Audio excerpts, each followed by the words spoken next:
First of all, we're going to begin with Supervisor John Moorlach. He's exploring a run for governor in 2014.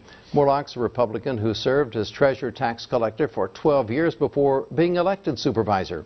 Moorlach says he will take a month or two before he decides. He noted that running a county budget is very similar to a state budget, and he says he would be a very clear contrast for those who are unhappy with Governor Brown. Let's listen to what he had to say.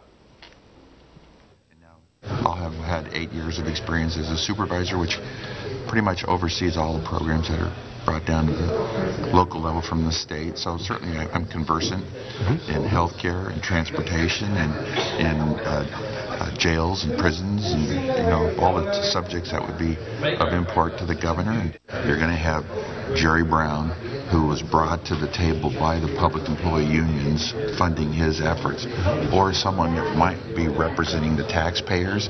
So there's a clear delineation. The supervisor believes he would be a strong candidate. Rick, we'll start with you. Yes, well, first of all, he should make sure that they don't use a fishbowl lens next time they talk to him. Make it sound like he's, I was expecting to see bubbles coming up on the screen. But that's the beauty of John. He is so disarming. He is so the non-politician. Could you imagine an Antonio Villaraigosa allowing himself to be filmed like that? Of course not. And of course he looked terrible. But if you listen to the message, he said something. And you know what? I think this is wonderful. The Republican Party in California is so decimated.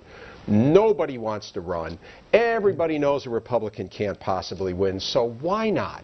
If not now, when? If not John Moorlach, who? This is a perfect opportunity. Put up, even if you're a cynic, let's say you're a Republican cynic, he can't win, nobody can win, then do the right thing. Run a guy who's truly a stellar politician. I mean, a statesman, a public official. He called the bankruptcy, if we remember, many years ago. He warned about the Orange County bankruptcy. He has saved tens of millions, if not hundreds of millions in dollars, telling Wall Street guys who want to do deals to, flip the toll road, to generate fees for Wall Street. He's the guy that has stopped those deals and saved money. And this state is on a train to nowhere, to use one of Jerry Brown's favorite metaphors. And, this is a guy who could step up, and why not? And maybe they'll get some outside PAC money, because John can't raise any money. That's another drawback of his from a political standpoint. But get some PACs out east and let him take heat for accepting out-of-state money from out-of-state interests. But he's not going to swap money for favors. We know that. And let him be the Don Quixote, if you will, running, and who knows, maybe lightning will strike, the state gets broke, and suddenly some voters say, you know what? This is a stand-up guy. This is somebody that could be governor. Rick is right in most of what he actually said, and I actually like John Moorlach an awful lot. If not him, who? The point, which is well taken, is the Republican Party doesn't have an A team. They don't really have a B team, and Moorlach's on the C team, which is to say somebody who's well known in a very localized area. Unfortunately for John, who's a good guy, has political principles, I wouldn't insult him by calling him a politician, because I think he's done some things in office that are very impolitic, which I value. Unlike others who are always putting their finger into the wind and seeing which way public opinion is blowing. Moorlach is somebody who's willing to stand up for ideas that he believes in. I think he'll have a lot of problems in the Republican primary, because in many ways he's not a conventional Republican. He's more of a libertarian. There's no way he's going to beat Jerry Brown. Even with a very good lens, and even if he engages in a very close shave, he's not going to beat Jerry Brown. His candidacy will be another log on the funeral pyre of Orange County aspirants to statewide office. This county has not produced a statewide elected official since Ken Corey, a name that no one remembers, won back in 1974. Corey, by the way, just happened to be a Democrat, there are all these people who've tried. Capizzi, Pringle, Bergeson, Umberg, Seymour couldn't even get reelected to a position that he'd been appointed to as U.S. Senator.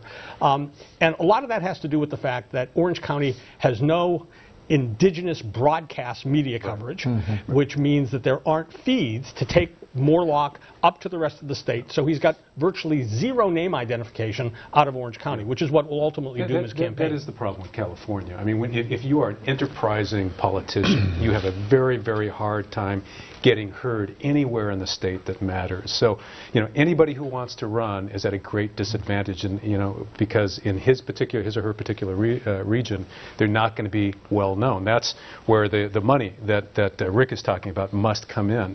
But what John is trying to do is really fascinating. It's sort of what a citizen politician should be doing. His goal as a guy who really understands government finance is to get into a race and hold Jerry Brown, the Democratic leadership, and their friends in the public employee unions accountable for this quiet, persistent decline that you see in California, and you have seen for 30 years. We've got schools that are just abysmal. I mean, this is a state that cannot educate millions and millions of children who are totally dependent on the state for their education. You've got a state that cannot create jobs. You've got a state that just manically spends money, not in the public interest, but in the interest of a very narrow few. And what John wants to do is say, look, California, how much more of this do you want? How much more of this can you afford? When you put somebody in the race, as Rick is talking about, who isn't afraid of the political power structure and is willing to challenge them, you might have a little bit of fun, and maybe, just maybe, win or lose, you can educate Californians. Well, it's one of the reasons why John, along with Mark, I share his high opinion of John Moorlach. He's really one of my favorite Republicans, which isn't damning him with faint praise. I mean, he really is a good guy. He's an iconoclast in many respects as it relates at least to politics in general. And also the thing that he's doing or thinking about doing is classic Moorlach. He's tilting at windmills, and there's that quality to him. So that the cynic in me and the glib commentator in me says, why would you bother? You don't have a snowball's chance in hell. But I realized quickly when I started thinking about a Moorlach candidacy that my criticism is really of the system. And you all, I think, have really been chiming in about that, and you've reflected much of what I would say if I spend another 5 minutes in saying it. Good luck to him. It'll be interesting to see if he's able to run a substantive campaign that he is able to get out into the living rooms of enough Californians to make him a serious candidate. Okay, we're going to change topics now, and this deals also with the Board of Supervisors.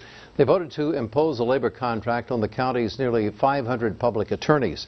The Orange County Attorneys Association says they will sue the county. The county is demanding that the lawyers join